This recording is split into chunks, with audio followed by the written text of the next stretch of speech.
The Legend of Zelda frequently reuses characters, which puts Ganon, or Ganondorf, in the role of the primary villain for many games. While the names are sometimes used synonymously by players, Ganon refers to the beast form, and Ganondorf is the humanoid form of the character. Yet Ganondorf doesn't appear in every title that Ganon is in, with some Zelda games opting to show only his bestial form.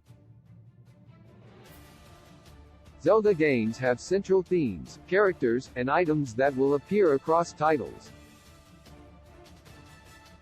One of the most important objects in Zelda, which appears in most games, is the Triforce. Critical to his character, when the Triforce splits in The Legend of Zelda, Ganondorf receives the Triforce of Power piece. Naturally, his lust for power is not satisfied by this, so he seeks the other pieces of the Triforce, held by Zelda and Link, to secure his position as the ruler of Hyrule. Known as either Ganon or Ganondorf depending on the form he takes, Skyward Sword reveals that he is the embodiment of Demise's hatred for the incarnations of Link and Zelda. While Ganon is considered to be his true form, it isn't his original form.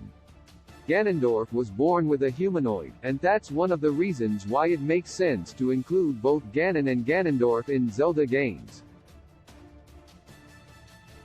His dual forms are part of who he is and what makes him a fearsome villain.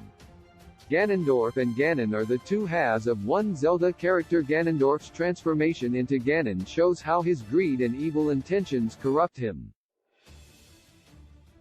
In some games, Ganondorf uses his human form to deceive the people of Hyrule, and it seems to work considering it's implied in Ocarina of Time that Zelda can see his evil nature, but her father cannot.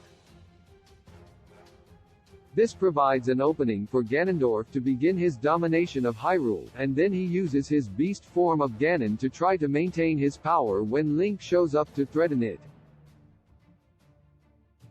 It seems like Ganon won't be the villain in BOTW 2, but if he is, then his human form of Ganondorf should be included to show that his plan for power relies on both the deception as Ganondorf and the power of Ganon. Ganon isn't the only villain of Zelda, but he is the most iconic. When he is the primary antagonist, showing Ganondorf as well reminds players of the fact that he isn't simply a rampaging beast, which is the feeling that Calamity Ganon gives off in BOTW. This additional complexity and the potential for Ganondorf to take more human roles rather than only being a beast is why both of his forms should be in the Legend of Zelda games that include him.